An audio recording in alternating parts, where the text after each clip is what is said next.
Hello, and welcome back to another episode of Google Earth. So, today we'll be looking at some more abandoned places.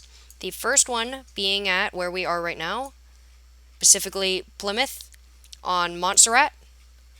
What happened here is the volcano right here erupted in 1995 and it was evacuated.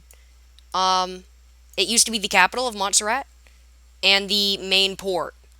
After that, they had a financial crisis, and the government declared the entire southern half of the island an exclusion zone because of continuing volcanic activity. And now, as of 2013, a new port and capital are being built. So, hooray!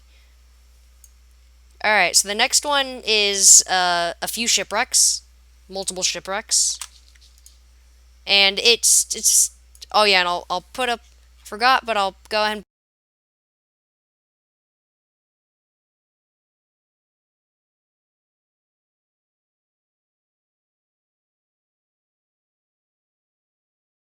put up a photo, because if I try to click on any of these photos over here, it won't work.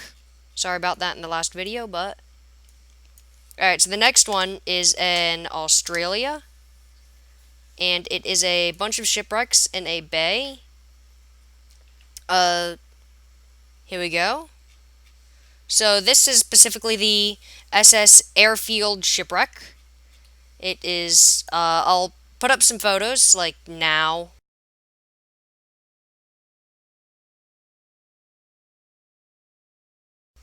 And then, like, now.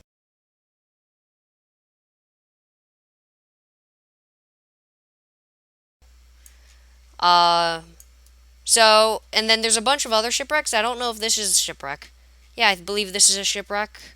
And then there's one, like, let's see. There used to be one over here, but I don't think it's over there anymore. And then there's one right here. So, a lot of the photos, and as I said, I've already put up some photos, I believe. But a lot of the photos, it's a very photogenic area because of the forest that grew on the Ayrfield shipwreck. And the forest didn't grow on any of the others. So this is why it is a big tourist attraction, because it is very photogenic.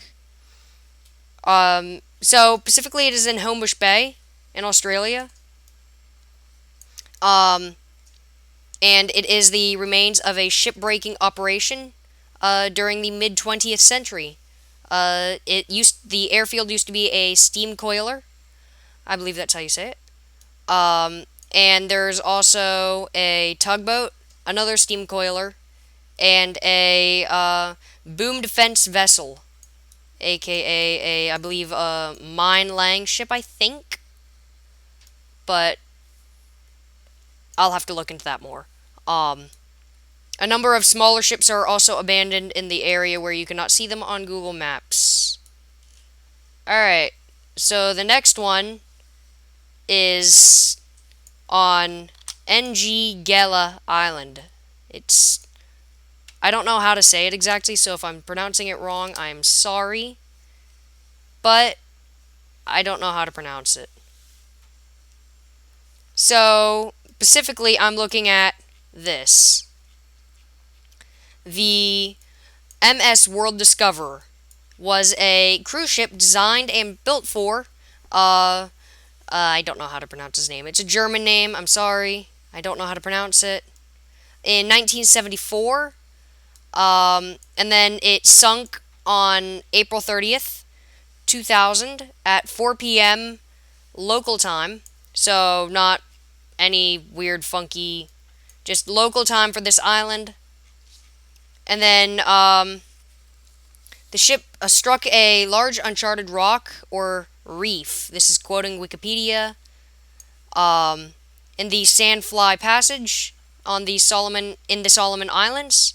And then the captain, Oliver Crues, sent a distress signal which was received in Honeria. I believe that's how you say it. The Solomon Islands capital city.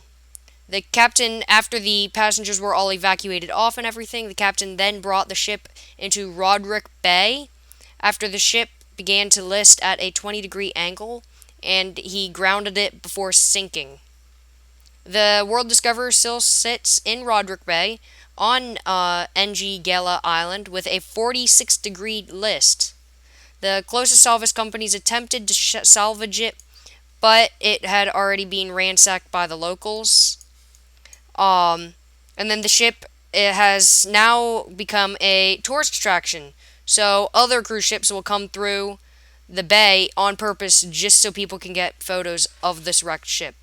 And then I'll go ahead and put up a few photos like now.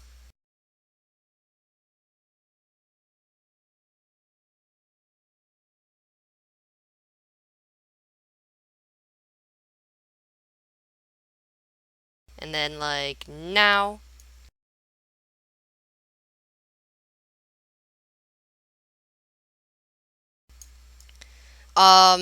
So yeah. And then the next one is North Brother Island in New York, which it used to be a hospital in the early 19th century.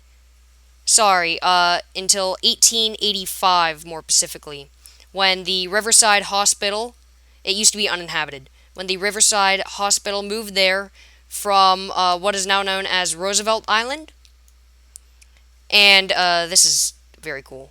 And then it was founded. The Riverside Hospital was founded in the 1850s as to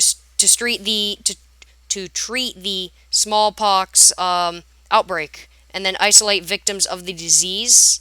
So basically, a quarantine hospital. And then after that, the hospital was used to uh, expand. It was expanded on the island. So it used to just be a few buildings. Now it's more buildings. It basically takes up the whole island now. But the actual hospital is gone. So after that, it expanded to also take on other quarantinable diseases, such as a bad outbreak of the flu, typhoid, stuff like that. And the person known as Typhoid Mary, who is Mary Mallon, uh, she was confined on the island for over 2 decades until she died there in 1938, and then the hospital closed shortly thereafter. Um, and then after World War II, people that came back would go there as I believe a either a college or a somewhere to stay. And then it was completely abandoned. It is now a bird sanctuary, and it's completely abandoned. The public is not allowed to go to it. So if you just wash up on the beach one day, they're gonna kick you off. And as I said, it's now a bird sanctuary, and a dense forest conceals it. So I'll go and put up a few photos, like now.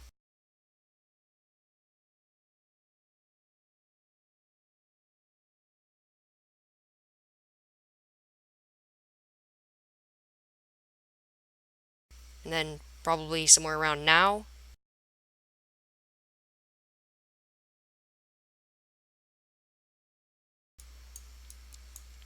And then, yeah, that's about it. So thank you for watching this episode of Google Earth, and I will see you in the next episode.